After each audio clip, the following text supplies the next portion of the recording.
আউযুবিল্লাহি মিনাশ শাইতানির রাজিম। আসসালামু আলাইকুম ওয়া রাহমাতুল্লাহ। রাসূল কারীমের সাথে সাহাবারা চলতেন, আমরা সবাই জানি। সাহাবাদের সাথে তাবিঈনরা চলতেন, তাবিঈনদের সাথে তাবে তাবিঈনরা চলতেন। আজ আপনি এবং আমি এই যে বিভিন্ন মতবাদের জালে মানুষ ফেঁসে যাচ্ছে, এই শত শত মতবাদের মাঝে আমরা যদি রাসূল কারীমের সাথে চলতে চাই, তার জীবন যেভাবে তিনি কাটিয়েছেন, তাহলে আমাদের জন্য হাদিস এবং ফিকাহ কি লাগবে?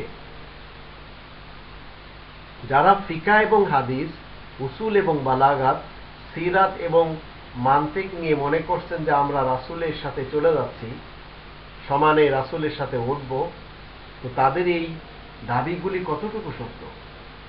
কোরআনে যদি আমরা 25 নম্বর সূরা আল ফুরকান, সত্য এবং মিথ্যার মাঝে পার্থক্য প্রদানকারী, এর 26 থেকে 30 আয়াতে দেখি, তাহলে আমরা এখানে দেখতে পাই আল্লাহ বলেন, আল মুলকু ইয়াউমা ইযিনিল হাক্কু লির-রহমান ওয়া কানা ইয়াওমান আলাল কাফিরিনা আসীরা ওয়া ইয়ামা ইয়া'আযযু যালিমু আলা ইয়াদাইহি ইয়াকুলু ইয়া লাইতানি ইত্তাখাযতু মা রাসূলি সাবিলা ইয়া ওয়াইলাতা লাইতানি লাম আত্তাখিয ফুলানান খলিলা লাকাদ আযাল্লানি আনিয যিকরি বা'দা ইয জা'আনি ওয়া কানা আশ-শাইতানু লিল-ইনসানি খাযুলা ক্বালা রাসূলু ইয়া রাব্বি ইন্না কওমি ইত্তাখাযু হাযাল কুরআনা মাহজুরা। সেদিনকার আধিপত্য সত্যই রহমানের জন্য, আর কাফেরদের জন্য সেই দিনটি বড়ই দুর্বিষহ কঠিন হয়ে পড়বে। সেদিন জালিম অত্যাচারী লোক নিজের হাত দুখানা কামড়াতে থাকবে আর বলবে, হাই পোড়া কপাল আমার, আমি যদি রাসূলের সাথে চলতে পারতাম। হাই পোড়া কপাল আমার, আমি যদি অমুক লোককে বন্ধু হিসেবে গ্রহণ নাই করতাম, সেই তো আমার কাছে কোরআন আসার পরে আমাকে বিভ্রান্ত করেছিল। আমার কাছে এই কোরআন পৌঁছানোর পরেই তো আমি বিভ্রান্ত হয়েছিলাম। আর শয়তান তো মানুষকে ঠিক সময় মতোই ধোঁকা দিয়ে থাকে। তারপর রাসূল বলবেন, হে আমার রব, বিনা সন্দেহে আমার কওম এই কোরআন মতে জীবন কাটানোকে ছেড়ে দিয়েছিল।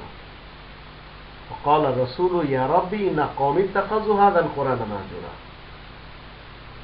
তো রাসূলের সাথে চলতে গেলে যদি আপনি হাদিস পার্টিদেরকে সাপোর্ট করেন, ফিকাহ পার্টিদেরকে সাপোর্ট করেন, দেওবন্দ, বেরেলি এবং সালাফি আহলে হাদিসদেরকে যদি সাপোর্ট করেন, কাদিয়ানীদেরকে সাপোর্ট করেন, তাহলে এরা এমন বন্ধু হবে আপনার, যে কোরআন থেকে আপনাকে তাদের মতবাদের দিকে নিয়ে যাবে।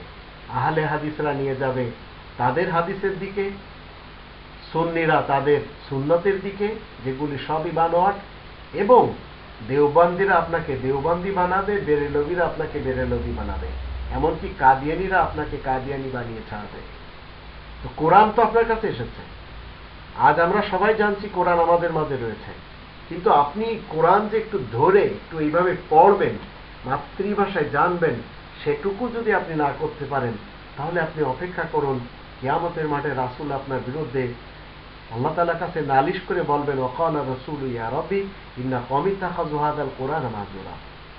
আল্লাহ বলবেন যে এরা আমার কওমের লোক, কোরআন ছেড়ে জীবন কাটিয়েছিল।